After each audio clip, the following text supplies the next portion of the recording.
Chapter 1. The Call from the Deep. It started with a phone call and ended with a sound I still hear when the world gets too quiet.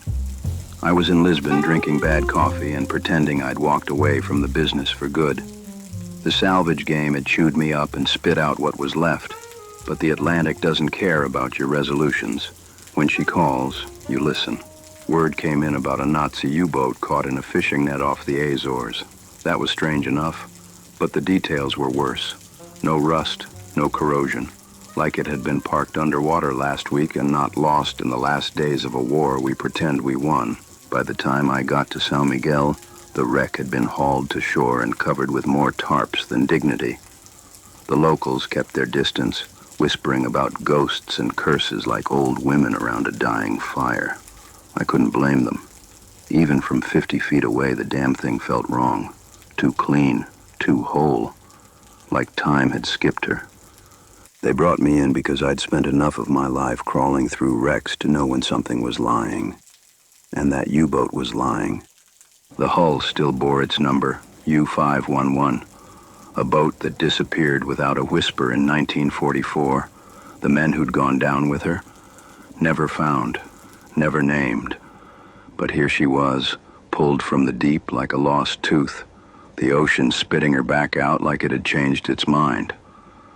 I suited up and went under, the water hugging me tight, cold even for the Atlantic. I moved slow, careful, like walking into a dead man's home.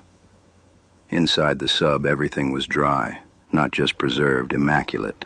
Bunks still made, a half-played chess game mid-move, a photograph of a woman pinned above a locker, edges still crisp. No decay, no rot. No crew. The silence felt heavier than water. And then the lights flickered. That's what did it. Not the neatness, not the lack of bodies. It was the lights. This sub hadn't had power in 80 years, but somewhere in its bones, it remembered what light felt like. That flicker was a heartbeat. Faint, fading, but there. Further in, near the command deck, I found the carvings. They weren't scratched in. They weren't even cut. They were fused into the steel, long looping lines that twisted into shapes I didn't have words for, like someone had melted geometry and madness together and poured it into the walls. And then came the object, black, seamless, smooth as glass but warm like flesh, about the size of a briefcase, jammed into the bulkhead like it had grown there. I reached out, just a tap through my glove, and felt heat. Unnatural and steady. Not electrical, not mechanical. Alive. One of the other divers, poor bastard, touched it barehanded. He seized up like a marionette with its strings yanked, collapsed right there on the deck, started muttering. Low and slow, like he was reading scripture written in tongues we forgot before we ever had fire. We hauled him out, fast, back topside. They had him laid out in a medic tent.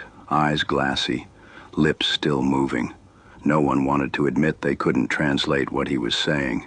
It wasn't German. It wasn't anything that belonged in this world. That's when they showed me the signal.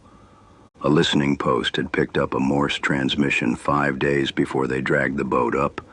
Same call sign, same frequency. Impossible. But there it was. The message was short. Just one word. Over and over again. Heimkehr, return. Chapter 2. Sealed inside. They moved the sub inland before dawn, hauled it on a flatbed through the hills like a corpse they didn't want anyone to see, wrapped it in canvas and secrecy, parked it in a rusting NATO hangar that hadn't heard boots in a decade. By the time I got there, the only thing missing was a priest and a headstone. They called it preservation. I called it containment. And the moment I stepped inside that hangar, I knew they were scared of it. The air was thick with bleach and silence. A temporary lab had been rigged along the perimeter, Navy techs in clean suits, muttering into radios, pretending they weren't looking over their shoulders. The U-boat loomed at the center, still pristine, still wrong, like something pretending to be a submarine. Leon was lying on a cot near the edge of the scene, strapped down like a patient in an asylum. His hands twitched under the restraints. His eyes moved like he was dreaming fire.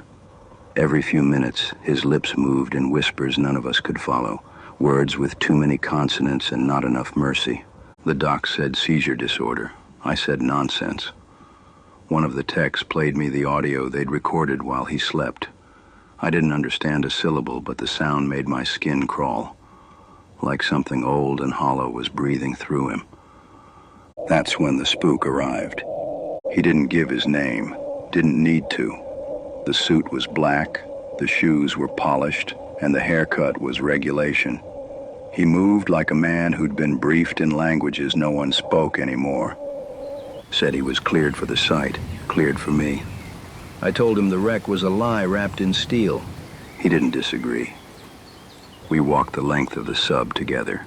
He carried a silver briefcase and a tablet, both marked with no logos and no fingerprints. Inside the control room, he opened the tablet and showed me a file, grainy sonar images, all of them showing the same thing: spirals, deep, unnatural patterns half buried in seabeds and cave walls, some from Cold War listening posts, others from Soviet wrecks, one from a temple in the Andes. They matched the carvings we found in the U-boat, every curve, every impossible angle. He said the Navy had seen these before, so had the Russians. The Germans first, of course. He called it the pattern. The Soviets lost 2 boats in '73 chasing that pattern. One went silent off the Canary Basin.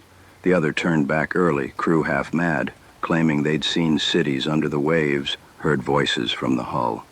Then they painted one of the symbols on their own bulkhead in what was left of the captain's blood. I asked him why he was here. He said they picked up the U-boat's call sign 5 days ago.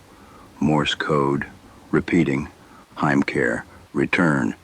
And then he said the worst part, that it wasn't the first time this happened, that this wasn't a one-time anomaly, that it was part of a map, an ancient trail that someone or something had carved across the Atlantic. The Germans followed it. So did the Allies. So did he. He unrolled a faded naval map, creased and yellowed like something pulled from a dead explorer's coat. It showed the U-boat's path, Berlin to Spain, across the Azores, toward the mid-Atlantic ridge. Das Tor, he called it. The gate. The Nazis believed in it.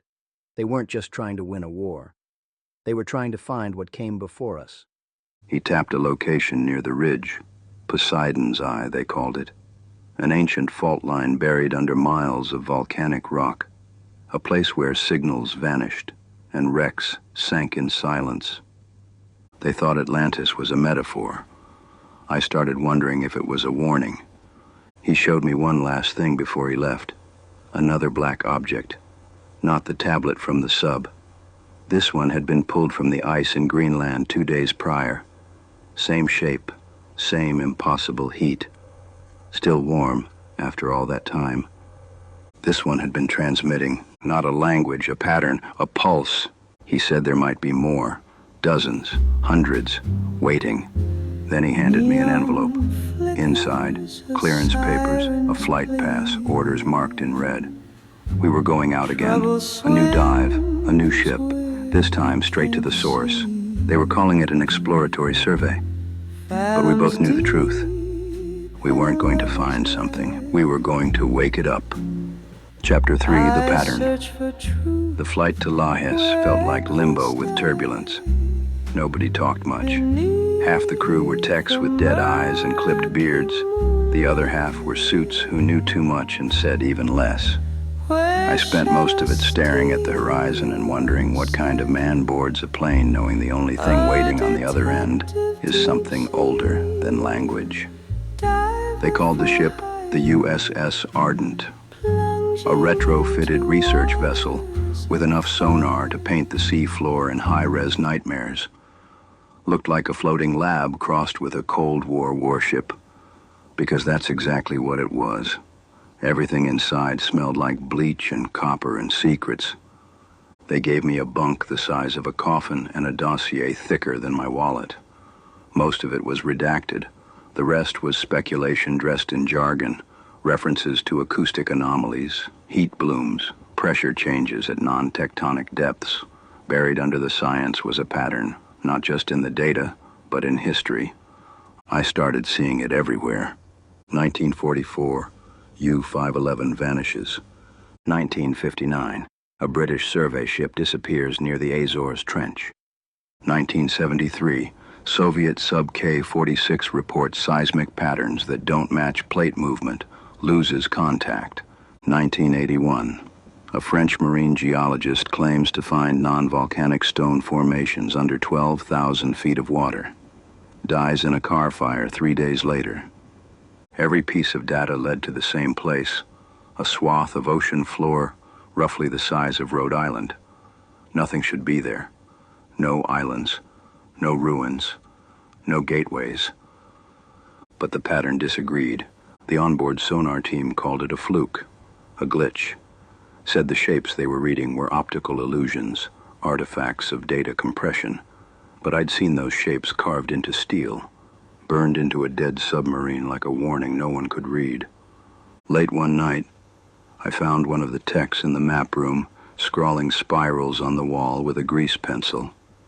He didn't stop when I entered, just kept drawing, looping the curves again and again until they bled into each other. Said he dreamed about them, said they hummed if you looked long enough. He got reassigned to sick bay before sunrise. Nobody else mentioned it. Varn showed up 2 days into the mission. Didn't knock, didn't nod, just appeared in the galley like he'd been growing in the shadows. He brought a file, weathered pages, black and white photos, notes from a Nazi expedition led by some occult-obsessed scientist named Keller. Operation Neptune, supposed to be about sonar mapping. But the photos told a different story. Underwater statues, spirals in sand, a diver with bleeding eyes. They'd found something in the 1940s, and then they buried it. Not with dirt, with distance, with silence. But they hadn't destroyed it, because you can't kill something that waits. Varn believed the symbols were more than decoration, said they were a cipher, not a code to be cracked, but one that cracked you.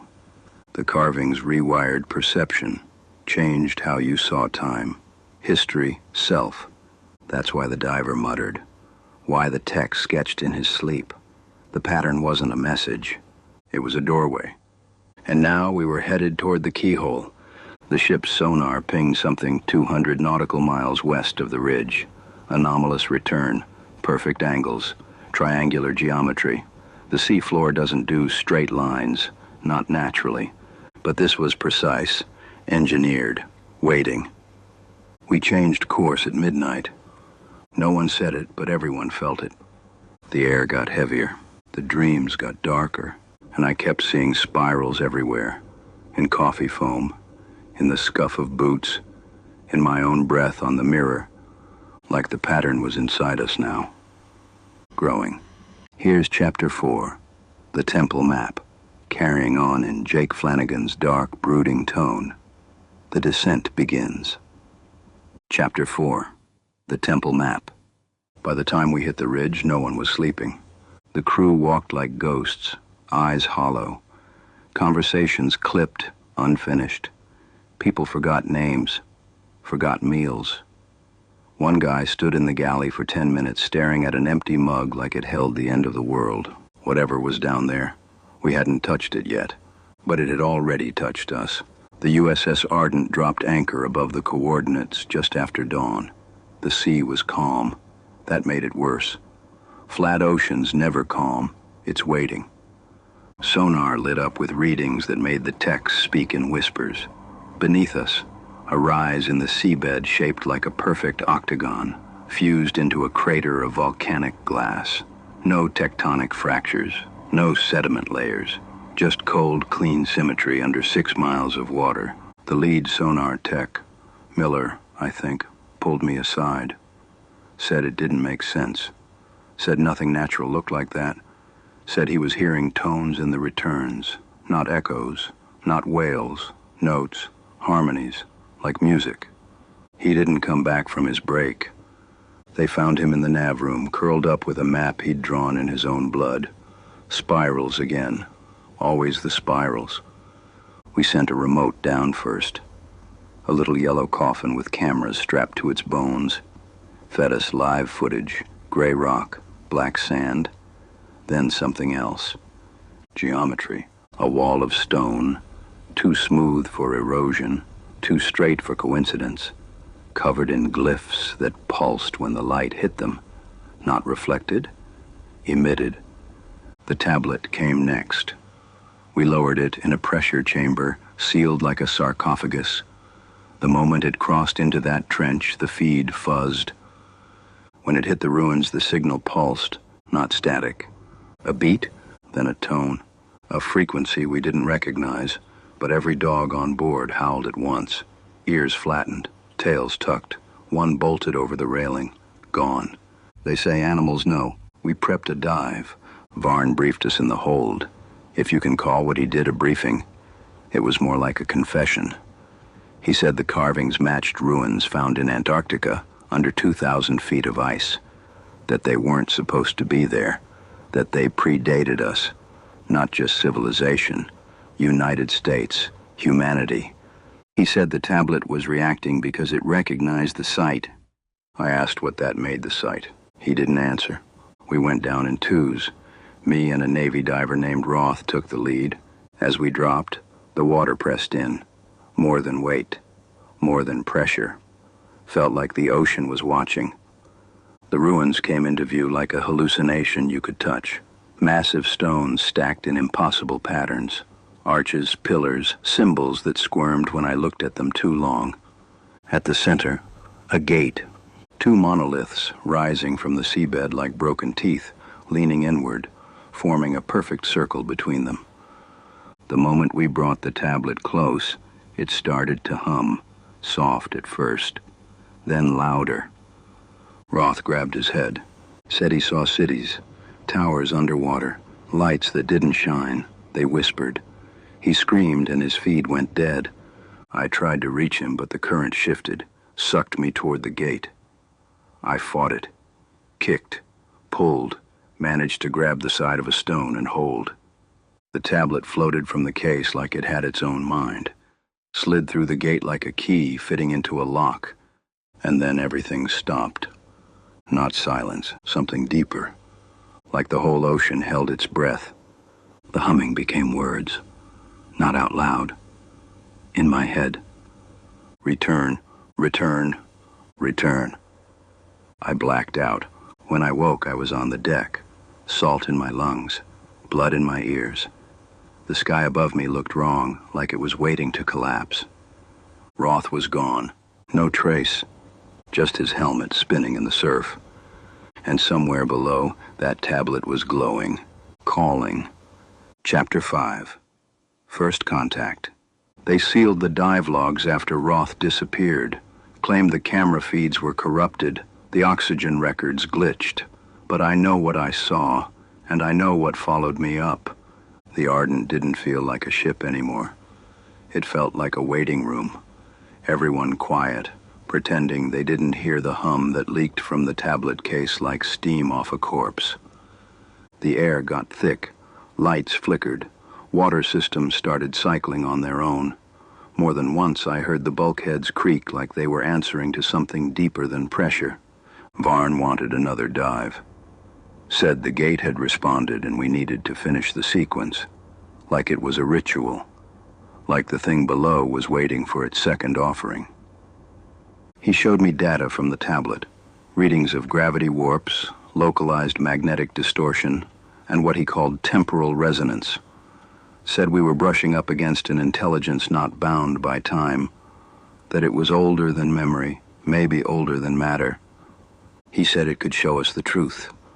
I told him I wasn't convinced the truth wanted to be found. We went back down. 2 new divers this time. Both Navy, both young, both trying to look unshaken. I envied that. The ruins were quiet, still, like a battlefield after the shooting stops. The gate stood untouched, but different somehow. Warmer, hungrier. We brought the tablet closer, this time exposed, no case. It started pulsing as we approached, not rhythmically, organically, like a heartbeat out of sync with time. We placed it inside the circle again. That's when the vision started. I didn't pass out, didn't blink, just shifted. My body was still there, floating in the Atlantic, but my mind had been dragged somewhere else. I saw a city, black towers rising from an endless sea, windows without glass, streets that bent in angles that hurt to look at, and above it all, a sky that churned like an eye that had forgotten how to blink. I felt myself pulled through the streets, past shapes that wore faces like masks and whispered in languages made of metal and wind. They looked at me like a parent looks at a misbehaving child, with disappointment, with possession. And then I saw the thing behind the city. Not a creature, not exactly, a presence.